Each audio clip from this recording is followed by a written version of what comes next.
So we started out making only hardwood ocarinas, but in order to provide more affordable, high-quality instruments, we've invested huge amounts of time and money into tooling for our polycarbonate ocarinas. You know, if you've never done something like this, it's hard to imagine the time and money that you can sink into something like this.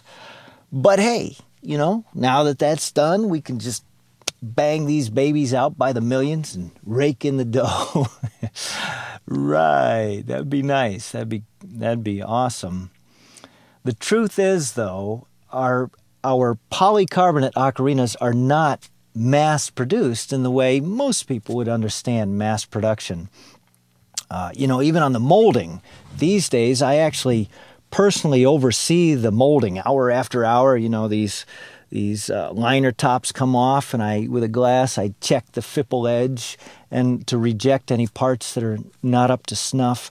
But beyond that, we actually hand sand the bottom of each of the windways on our polycarbonate ocarinas. We use little special jigs on a flat, perfectly flat machinist granite surface plate, you know, and sand them flat. And then in a separate step, we hand polish, wet polish those windways so that to maintain the strict tolerances of our patented windway design. We hand trim the parts and scrub them by hand before assembly.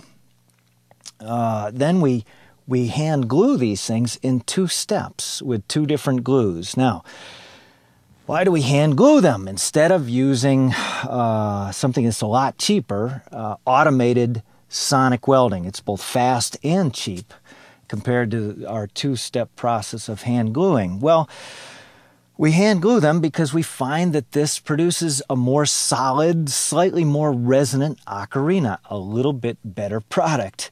Now, I've been told by another instrument maker that we are nuts for doing this, and you know, maybe so.